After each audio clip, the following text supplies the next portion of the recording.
سورۃ القاریہ جو ہے، جس میں مسلمانوں کو اللہ تعالیٰ نے قیامت اور آخرت کے بارے میں بتایا ہے کہ کس طرح یہ لوگ جو ہے جنت میں جائیں گے، اپنی من پسند جگہ میں جائیں گے اور آرام کی زندگی بسر کریں گے، اور وہ کون مسلمان ہوں گے جو جہنم کی دہکتی ہوئی آگ میں جلیں گے، ان کو سخت سزائیں ملیں گی۔ تو سورہ قاریہ کا تھا یہ ترجمہ۔ بیٹا اللہ رب العزت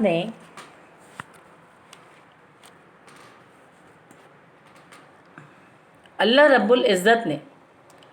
کلام پاک میں 29ویں اور 30ویں پارے میں بہت ساری صورتیں نازل فرمائیں، جن میں جو ہے قیامت اور آخرت کا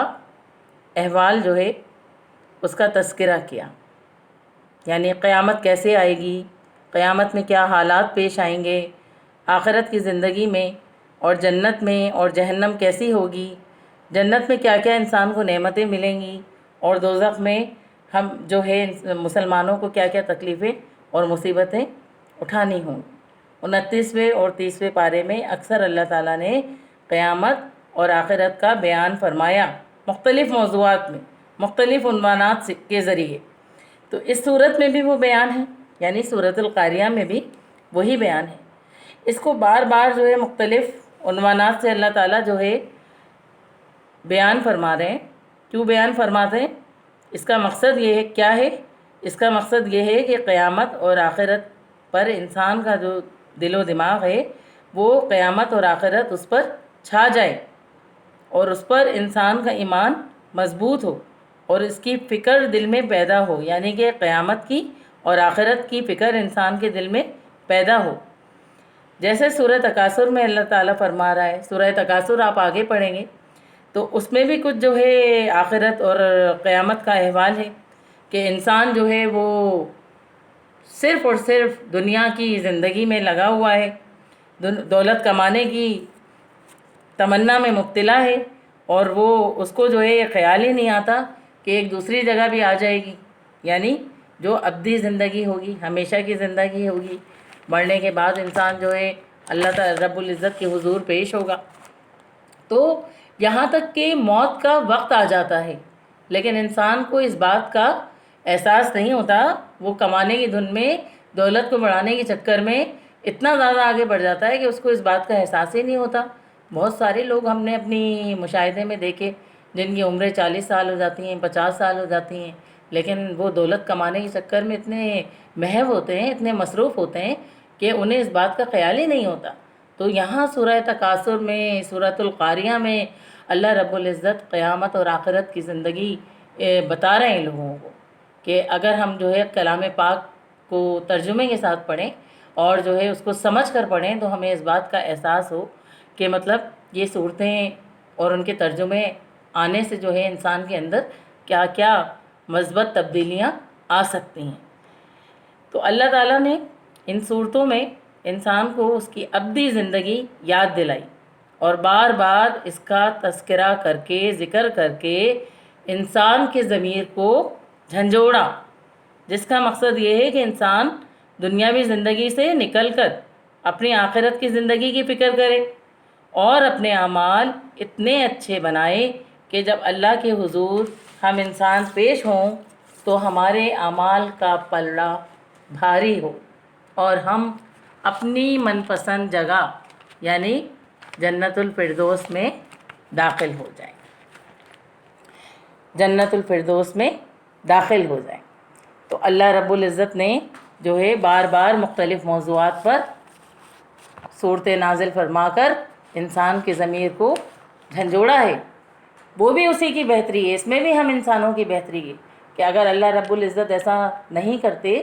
تو شاید ہم جو ہے دنیا کی لذتوں میں کھوئے رہتے، اور ہمیں قیامت اور آخرت کی زندگی کا احساس بھی نہیں ہوتا۔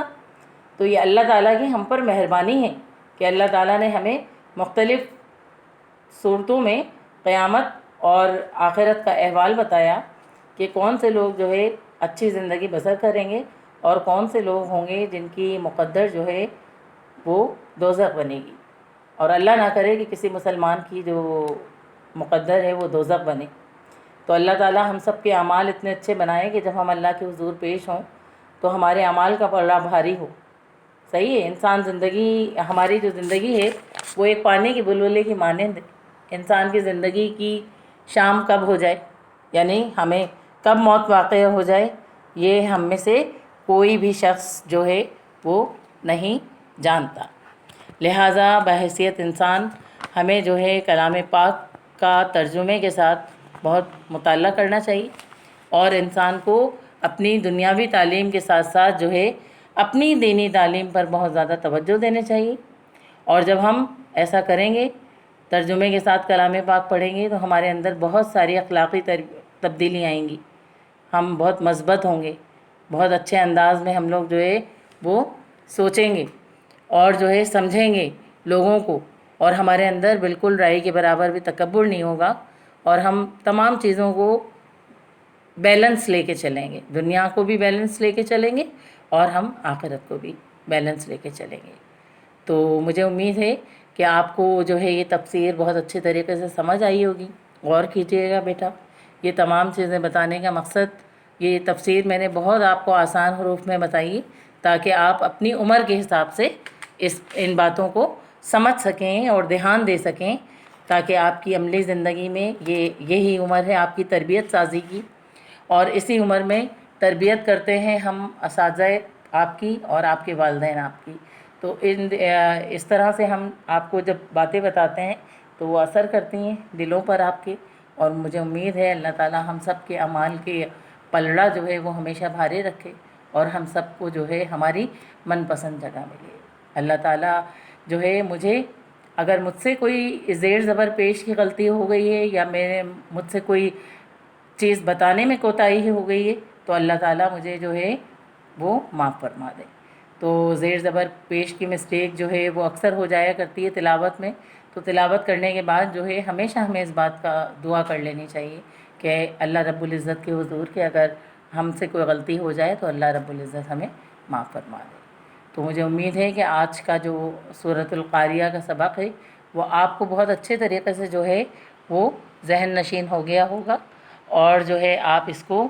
بہت اچھے طریقے سے تجوید کے ساتھ جو ہے پڑھیں گے، اس کا ترجمہ یاد کریں گے، اور کلام پاک کا ترجمہ پڑھنے کی آپ عادت بنائیں گے، تاکہ آپ کی اخلاقی جو ہے بہت تربیت ہو سکے، اور یہ پوری زندگی کے لیے جو ہے آپ کی بہت بہتر ہو جائے گا۔ تو کلاس کا اختتام کرتی ہوں میں، انشاءاللہ تعالیٰ اگلی کلاس میں پھر آپ سے اسی صورت سے ریلیٹڈ کچھ سوالات کروں گی۔ مجھے امید ہے آپ سب جو ہے اپنی اسٹڈیز پر بہت زیادہ توجہ دیں گے۔ ٹھیک ہے، اللہ حافظ۔